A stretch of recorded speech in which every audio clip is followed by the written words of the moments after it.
So he says, what about scuba diving? So all about me and scuba diving is you go into the ocean and you look at reefs and you see little fish and you see, and every so often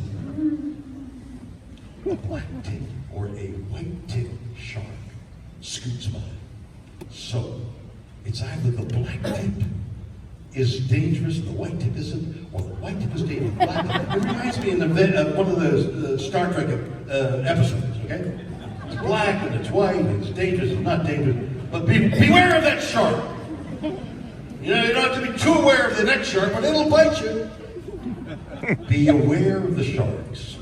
And he says, let's go down and visit with sharks. And I say, okay. So now, we're with the Bahamians on Bahama. Or we're in Bahamia with the Bahamas. I'm not quite clear how to do that.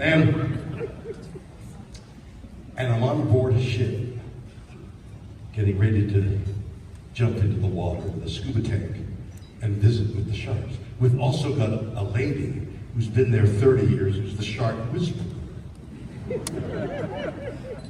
I'm getting ready to jump in, you hold your mask, your thing, like that, and you jump in, and I'm looking at the swirling water. They've chummed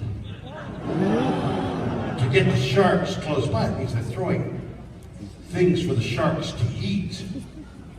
And I'm looking at large sharks swirling around the water, eating it, and the guy says to me, now, the most dangerous time is getting into the water and getting out of the water. So I jump in and I brush by some of these sharks and I descend to the bottom and I sit on a rock. One of these extraordinary Bahamian divers is behind me. I say later, why were you behind me? He says, because sharks are ambush predators, and they like to sneak up on you, so I've got your back. I've literally got your back. Thanks, Fred. And I'm watching 18-foot tiger sharks making a grab for the photographer, and one of the Bahamians, including the guy watching my back, pushes the shark aside, pushes the shark's side. 18. Their mouths are that big.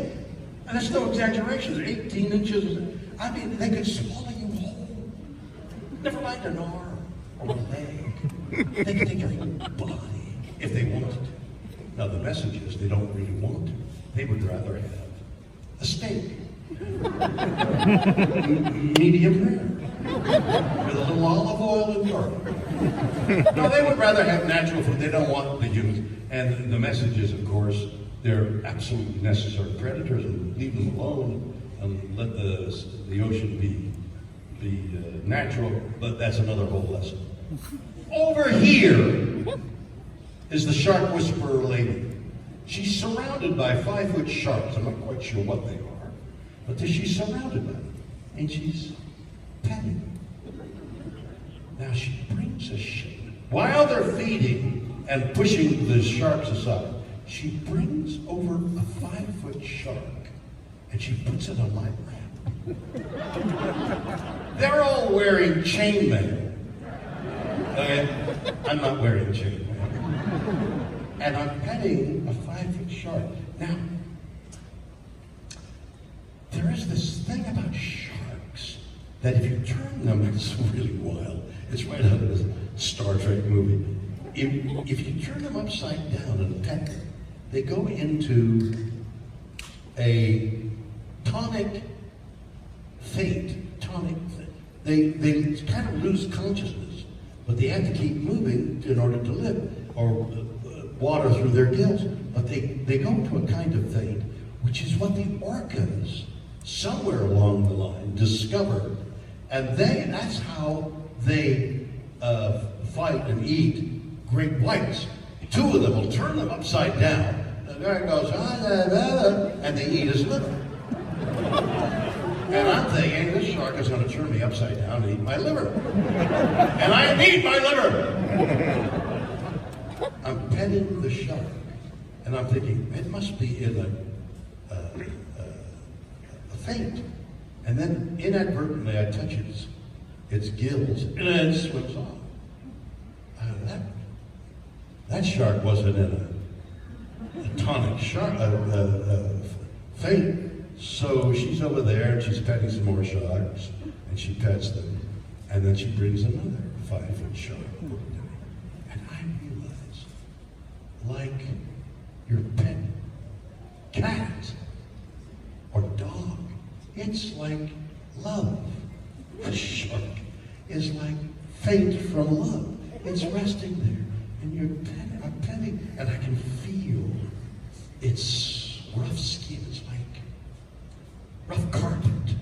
It gives, but it doesn't give. And I'm petting this shark, and I'm petting, and I feel its fin, and I've got, my skin is alive with the feel of a shark. My skin is alive. No. And then it swims off. And I'm watching these 18-foot monsters and the shark in love. It was, so when I got back, I was climbing back up the boat, and all these other sharks are swimming around. I'm certain I heard a shark say, "Look at that asshole."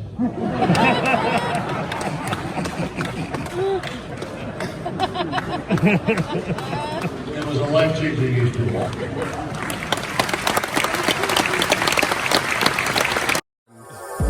Starfleet Underground, beaming into a podcast feed near you. Log on to our website at starfleetunderground.com and send your comments and questions to thecollective@starfleetunderground.com. Follow us on Twitter at StarfleetUnderG and on Facebook and Instagram, we're Starfleet Underground.